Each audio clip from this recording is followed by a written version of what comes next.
Welcome to Donmar TV News Channel. Ito po ay hindi ko opinyon. Ito po ay galing sa aming pag-uusap ni Herbert Tulangco at ng isa pang preso na nakakulong din sa Camp Aguinaldo. Pakinggan nyo po ang bawat usapan namin. Pakinggan nyo po kung sino pa ang nasa gobyerno. Ang allegation po dito meron pang nasa gobyerno ang patuloy na nakikinabang sa illegal na droga. Di umano, ayon sa kasama ni Herbert Tulangco. Pakinggan na natin to, guys. Dito sa kay na to, malakas ang pananalita ng isang lalaki na pinasahan ni Herbert Tulangco ng kanyang cellphone. Dito po mapapakinggan ninyo sino ang mga tumatanggap di umano ng pera hanggang ngayon sa Bilibid Prison. Ano pa ba? Mayroon pa bang aktibidades ng mga illegal na droga? Malalaman nyo rin dyan sa conversation na yan. Sino pa? Ano ang kinamatay ni Herbert Tulangco? Ni JB Sebastian? Mapapakinggan nyo rin po dyan sa conversation na yan. Okay, tuloy na natin. Hindi na po sila nagpakilala. Yung kasama ni Herbert, hindi na nagpakilala kung ano ang pagkakilala niya. Yun ang usapan namin, Herbert. Huwag ko nang tanungin kung ano ang pagkakilanlan. Ay, magandang hapon po, kuya. Magandang hapon. Opo. Hindi ko na po tanungin yung pangalan mo kasi yun ang sinabi ni Kuya Robert Tulangco po eh. Salamat. Opo. Opo. Ito, kuya, nandyan ka na, kuya. Natanong ko yan dati kay Kuya Hobart. Totoo ba na nag-positive si JB Sebastian sa COVID-19?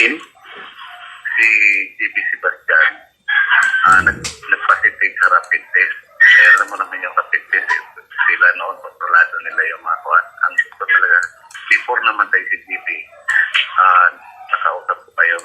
Kasi nagpapatulong nga na kuhan, na matulungan siya ng mga fiscal namin. At kasama na namin sa yun, kasi witness na rin natin yan. Umamin na yun sa lahat ng mga sinasabi namin dito. Sa mga akusasyon laban kay Secretary de Lima. Opo. Pero hindi naagapan dahil sa mahina ang dalaw ng ating mga fiscal. Kaya wala naagapan. Naputan siya. Wala talagang sakit yun. Opo. Walang sakit yun. Ibig sabihin, pinalabas lang na nag-positive. Pinalabas. Oo, pinalabas lang yun na nagpasitive at namatay sa COVID. Opo. Pero kuya, meron ba kayong hinala kung sinong nasa likod dyan na pagsasabing positive si JB Sebastian? Yung building 14 kasi kontrolado ng PCP yun. Ang namumuno doon, ang OIC doon, PCP. Anytime pwede sila random na rapid test. At yung kuhan, sila lang din ang nakakalam kasi kasapot na yung doktor ng kuhan, PCP rin yung chief doktor doon sa PCP ngayon, PCP. Opo. So, hindi pa kontrolado ng DOH ang NPP, kaya sila lang ang nag-rapid test, nag-swab test. Sila lang din nakatalam kung sinong ipapositive nila. Opo. Kaya nga pati si Raymond Dominguez yun, mga target nila, kaya nagsama-sama sila doon. Yung si Raymond Dominguez at si Batang Arellano, yun ang mga witness sana kung naimbestigahan yung pangyayari kay JB Sebastian. Nung gabi na yun, ang lakas-lakas po, wala pa nga si JB. Bakit hindi pa sila binabalik sa kuhan? Na palagi silang pinapangakuhan na balik sa building 14, pero hindi talaga na ibalik agad. Kaya nagwawala rin si JB, kaya pinasipay siya ng kuhan.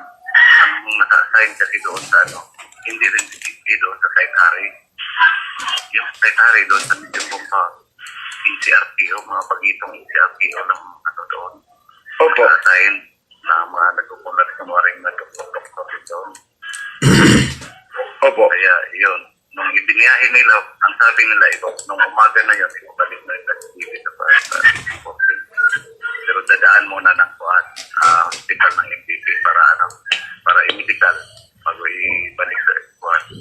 Opo. Pero yun, doon na dinali yun, sa ambulance na dinali yun. Pinatay niya talaga, as in pinatay lang siya sa ambulance.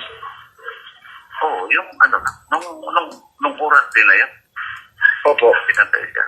Pero kuya, nung nabubuhay po ba si JB Sebastian, may mga kinikwento po ba siya? Marami siyang naikwento sa akin. Opo. Alam mo si JB Sebastian, ginamit si GB Sebastian sa tira-tira doon. Dapat may sopas noon. Yung pagmani Directo Bantag. Opo. Si GB Sebastian ang ginamit. Actually, yung pangyayari na yung kukunin kami dito, si GB para kasabwat nila doon. Kaya kinumpronta ko nga si GB noon. Napunta ko sila doon sa Katortina. Bakit ginawa mo yun? Kasi ang ginawa nila, naging kaibigan nila si Bantag at GB sa Rojas. Ganon, nakakunin na siya doon. Niregalo-regalohan ni GB ng mga alak yun sila. Juan, Rojas. Yun din ang ginawa nilang negosyo doon sa ano. Ito pakinggan nyo po to Bawat commander daw, bawat commander may parating na payola sa namumuno doon. Halimbawa, commander ako. Kailangan makalikom ako ng pera na pwede kong ipamigay sa namumuno. Ayon sa kanilang allegation, pakinggan ulit natin At kung magkano yung bigayan, milyon po to. Pakinggan nyo. Ako isa kong commander dati sa Bilibid. Isa sa pinakamalaking commander. Pero hindi ko naranasang magbigay ng 2 milyon, 1 milyon. Ngayon, ganyan ang buwanan. Ngayon, ganyan ang buwanan ng mga commander. 2.5 ang pinakamalaki sa PCT. No. 2 million 2.5. sa, 2 million sa Sputnik. 1 million yung mga maliliit na pangkat. Ganun ang buwanan. Tapos sa Chinese, may negotiate nila noon. Pero hindi pumayag ang mga Chinese kasi 20 million naman. Hindi nila kaya. Kaya ngayon, 7 million ang binigay ng mga Chinese ngayon. Buwanan nila. Kaya mga Chinese ngayon, pinalagwa na naman para na naman yung open na silang lumabas-labas pa. Dati hanggang ngayon sir, tuloy-tuloy yun. Nangyayari na yan. Ang masama talaga ngayon, pumapatay sila ng mga walang kalaban-laban na imbis na sila magprotekta sa mga binabantayan nila. Pinitirahan nila bago patayin. Tulad na lang halimbawa ko, itong grupo ng nasa 14 nasa Saint Harry. Pinarequest nila ng kuhan, True Kariki True Kariki Bautista. Sino po itong Cracky Bautista? Isang bilanggo din na Balik mo sa akin yan. Iglesia, di ba? Iglesia sila Bantag. Tapos, yun ang pinagkatiwalaan nila sa lahat ng epektos nila. Tulad ng tabako, yung alak. Pero sa Cebu, hindi siya kasama dyan. Pero sa buwanan, sa kanya din dadaan. Kasi yung Cebu, between BNP sa kakuan lang, BNP sa commander lang ang mag-usap sa Kalimot. Halimbawa kay Raymond Dominguez. Yun, nakonta ko pamilya ni Raymond Dominguez. Ang sabi ko, advice ko sa kanila, sabihan mo si Raymond, huwag mag-request, mabalik ng maximum 14. Para sabihin na pwede na kayo mag-request ng kuhan, balik sa maximum 500,000 bawat isa. Okay, yun. Narinig nyo patuloy daw ang illegal na droga di umano dyan sa New Bilibid Prison. Di umano ayon doon sa na nagsasabi na isa rin daw siyang mayor sa bilangguan. I think, hindi ito mapupunta sa Camp Aguinaldo kung hindi nga siya mayor. Siyempre, kaya siya napunta sa Camp Aguinaldo dahil kasama rin siya sa testigo laban kay Laila de Lima. Diba? Ngayon, lahat ng nandoon na nakita natin ng mga nagtestigo labang kay de Lima sa Kongreso, lahat po ay mga yun ay mga tinagurian, mga mayor. Mga leader ng mga bilanggo doon. Ngayon guys, doon sa binabanggit nilang pangalan ni Bantag, ang pananaw ko dito, samahan dapat ng ebidensya. Diba? Madali naman magsalita madaling mag-akusa. Di po ba? Madaling mag-akusa. Hindi natin alam kung nagsasabi ng totoo itong mga kausap ko. Hindi ko sinasabing hindi totoo. Maaaring totoo, maaaring hindi. Di ba? Sa korte yan, malalaman kung totoo ba yung accusation nila laban doon kay Bantag. Di ba? Hindi natin alam. Minsan nga sinasabi ko, napapalibutan si Pangulong Duterte ng mga ahas. Meron at meron dyan na hindi. Okay, nakita ko na. Salamat, Tuter. Oo, nabasa ko na yung comment, yung ano mo, inbox message mo. Oo, thank you, thank you. Mamaya or tomorrow i-research ko to. Ngayon, ulitin ko.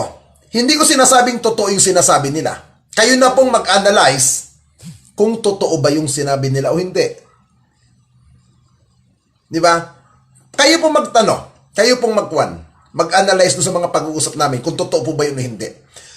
Bukas, o sa mga susunod na araw, abangan ninyo, mabigat pa ang mga sasabihin nila na mga nakausap natin. Muli guys, ipagdasal lang po natin sila Herbert, at yung ibang testigo. Sana matapos na ang problemang ito at higit sa lahat, dapat matapos na ang problema sa pandemic natin. At pangalawa, bigyan sila ng kaligtasan. Dahil nga po guys, ang laro ng sindikato, malalim ang laro ng sindikato ng mga yan. Di ba? Hindi natin malaman kung tama ba yung accusation nila. Hindi natin alam kung totoo ba yung ano nila. Ang mahalaga rito guys, ang pinaka-latest kay Herbert ngayon, mananatili po sila sa Camp Aguinaldo. Yan po ay tiniyak na po sa atin at yan na rin po ay tinitiyak at pinakikiusap na rin sa taas. At yun po ay mayroon na pong basbas na manatili muna sila sa Camp Aguinaldo. Ngayon guys, kayo po ang magsuri kung totoo ba yung mga sinasabi nila labang kay Bantag na sinasabi. Kayo po magsabi ng mga ganyan.